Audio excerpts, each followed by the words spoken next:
Hi guys, this is Archie. Good morning, good afternoon, and good evening po sa inyong lahat. I know na it's a very busy day, but yeah, give it a time to watch this. Tapusin mo po itong video na ito because in the end of this training and the end of this video, I know for sure marami ka pang matututunan, hindi lang po syempre sa life mo, but of course here in our business. Alright, so ayan. So kahit nasaang bansa ka man right now, I'm so happy. And if you're watching this, di ba? Good job kasi you are making time para mas matutunan mo ano yung negosyo meron tayo. And without further ado, I'm gonna share my screen. Okay, so I know you can see it all. So welcome to Alliance in Motion Global Group of Companies. All right, so welcome to EGG Bicol. Sorry for that. And welcome to our Facebook advertisement training by yours truly, di ba? Ang pinaka-cute. Charot lang. Arjun Berrega. And I'm happy to share to you my knowledge for today. So before that, I want to introduce myself for those people na hindi po ako kilala. Ayan. I am a student right now. So sa hindi mo nakakaalam, I've been doing this business full-time. But I'm doing as a part-time student. Baliktad na no. Yes, baliktad po talaga. I'm a part-time student because I am doing this business full-time. And because of this business, I was able to earn more, earn six figures, 60,000. And I'm able to pay my tuition fee, my allowance, my rent, and everything. So I'm so grateful for the AGG vehicle with this community, with this business because I was able to afford living here in Manila. So I am a student right now. I am studying my bachelor degree here in Manila. Yes po, and I am 22 years old right now. Yes, what pa po ako? I'm still young.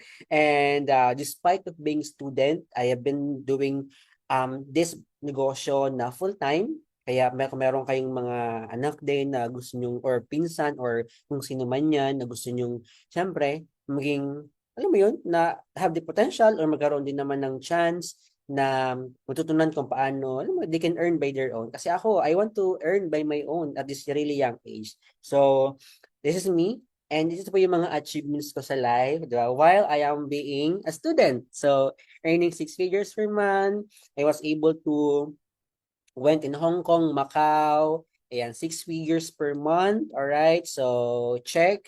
Ayan, and travel, buying gadget and everything. So, meron po ako ng mga bagay na hinahangad ng isang kabataan na katulad ko. So, because of this opportunity, I was able to give kung ano yung gusto ko sa buhay, I was able to give it to myself by my own money because of this business. But today, this is gonna be about the sharing of mine. But of course, I'm gonna share to you the knowledge na kailangan mo to learn more about Facebook advertising. So let's begin. What is Facebook advertising? Facebook advertising is a form of paid digital marketing that allows businesses, organizations, or individual to promote their products, services, or content on Facebook and its associate platform like Instagram or Messenger. You know what, guys? Once you are a member, di ba? Once you are a member, you have a two option.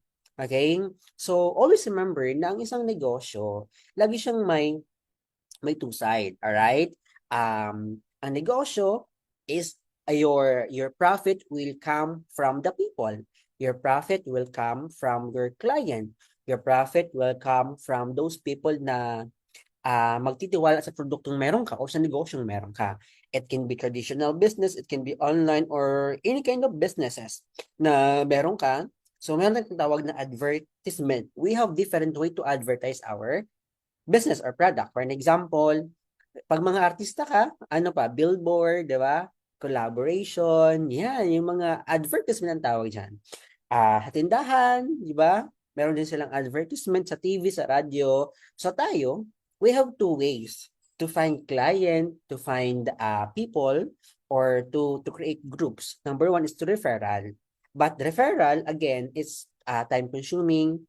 We recommend or we are doing this Facebook advertising because it's convenient. Not for us, but for everyone. Okay? Why? Because instead of ikaw yung maghahanap ng kliyente, di ba? Si Facebook na yung maghahanap para sa'yo. So sabi dito, Facebook advertising is a paid digital marketing. Yes po. Kaya po tayo ay paying kay Facebook because siya yung gumagawa ng work para sa atin. For an example, meron kang negosyo na coffee shop, alright? Sa coffee shop, 'di ba? Ano yung way of advertising mo? Posting on Facebook, posting on TikTok, posting in every social medias. And sino gagawa nun? Your client, I mean your ano yun, employee. Silang gagawa nun, mag-post si marketing team. Ngayon, mag-post sila, you need to pay them. As for what form? Salary. Same kay Facebook. Si Facebook is our employee. We are paying Facebook to do their job. Gets na? We are paying kay Facebook to do their job. For an example, kayo, you are a worker in kung nasa bansa ka man, 'di ba? Your boss paying you kasi you are doing something. Same kay Facebook. That's why we are paying.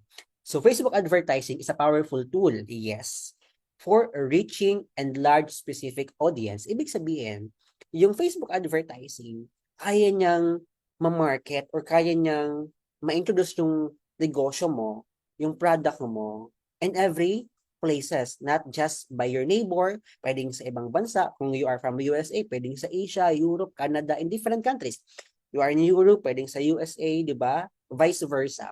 So, yun yung mga pwedeng resulta.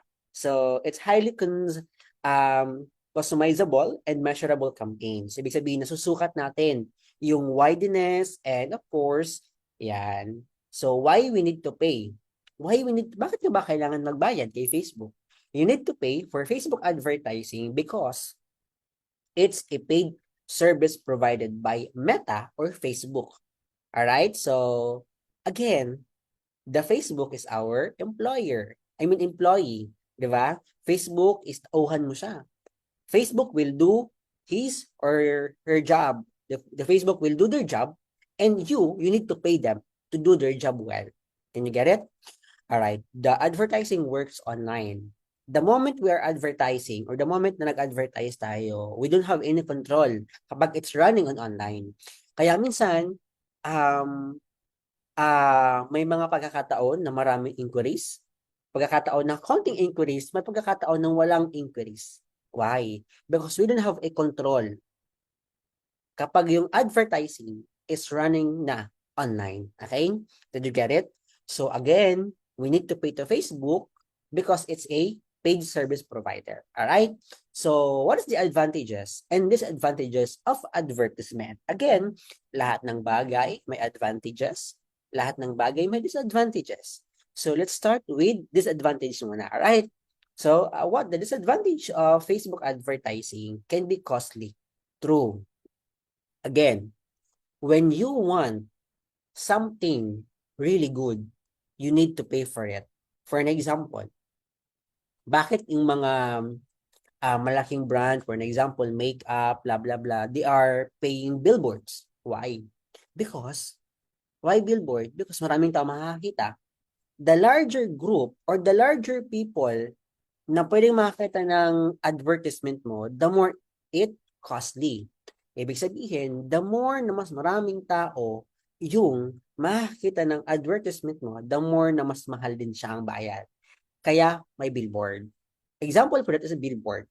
Billboard, mahal magpa-billboard, pero it can attract millions, thousands of clients. People, ordinary people, it can attract them. So, can you get it? And of course, causes clutter, alright? Mislead consumer. True. Kasi, may mga pagkakataon na yung advertisement natin, napanood ng mga taong hindi interesado. So, bawas na yung budget, di ba?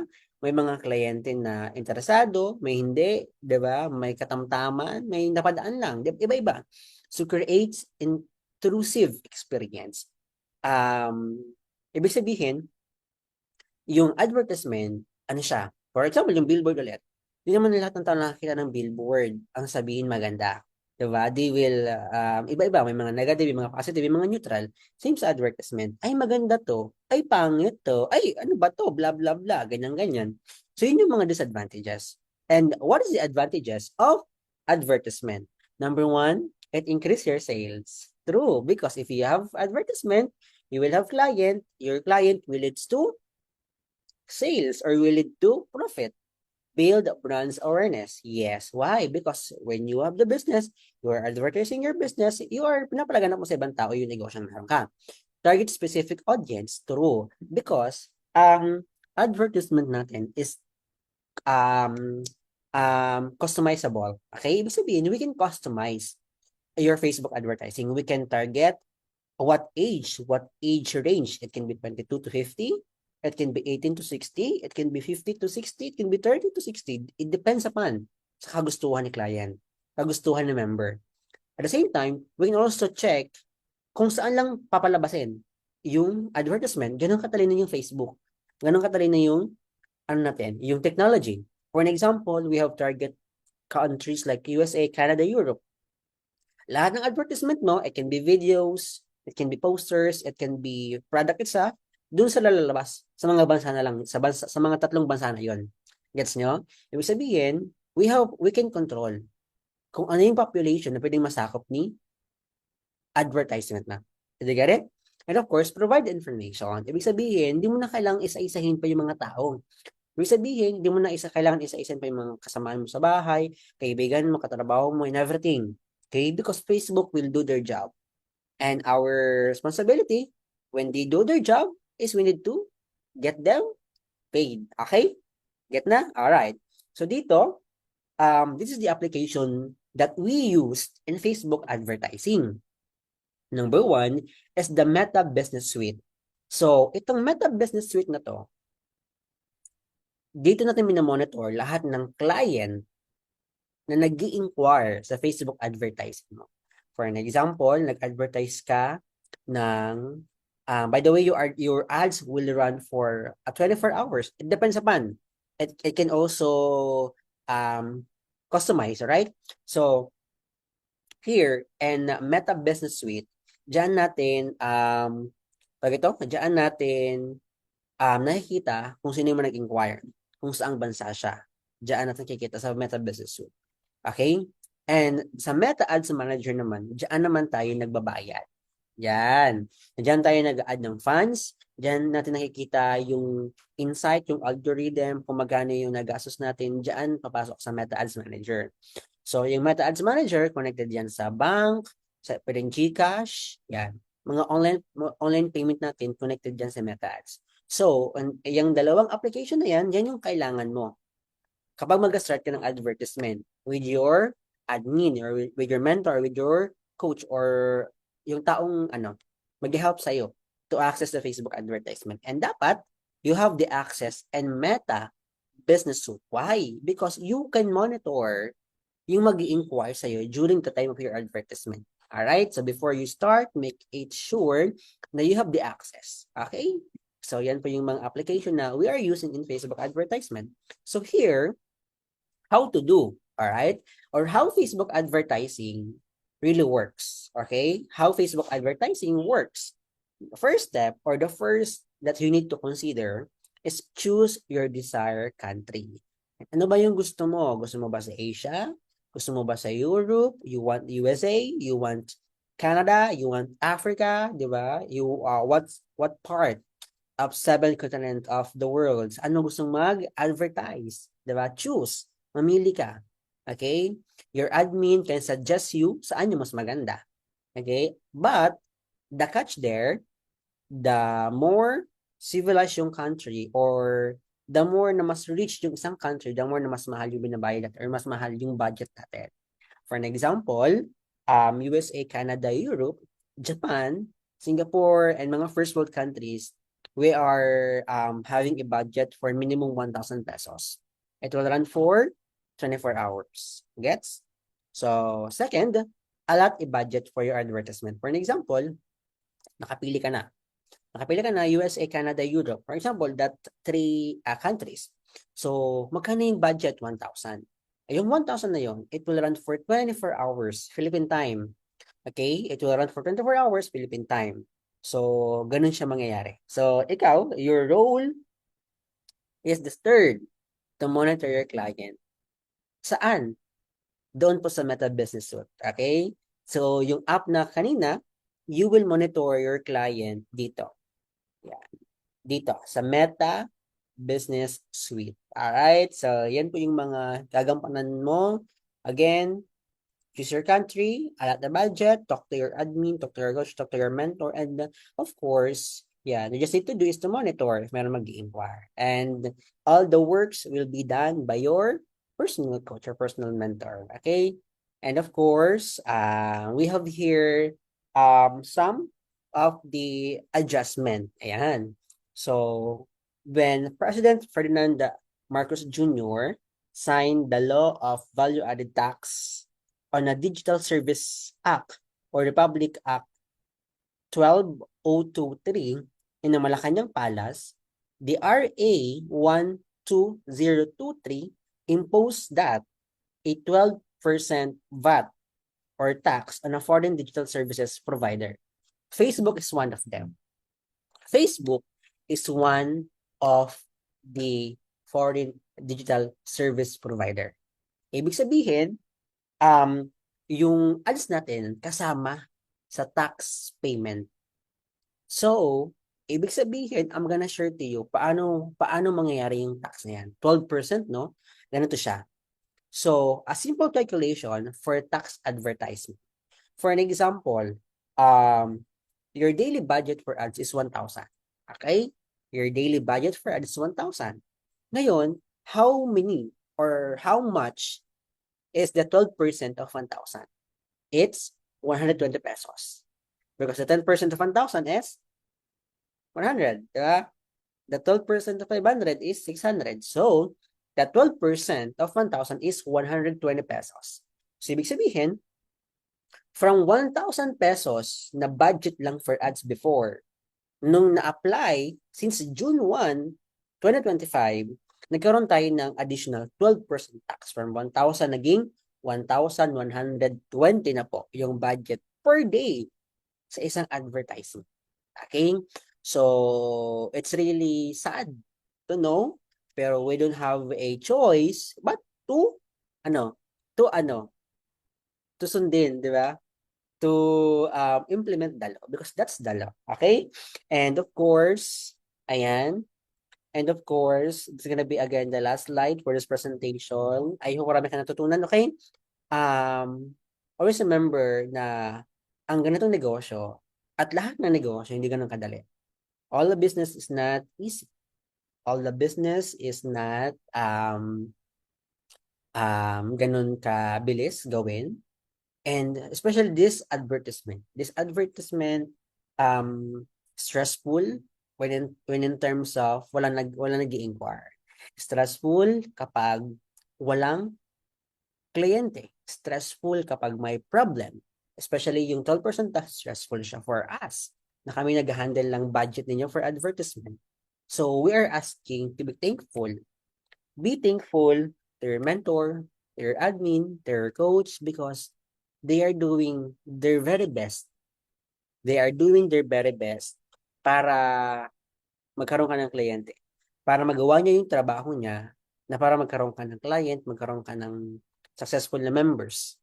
So, hindi mo alam kung ano yung pressure, ano yung ginagampanan ni admin mo every time na wala nag-inquire, may nag-inquire at paano niya kinakausap yung mga nag-inquire.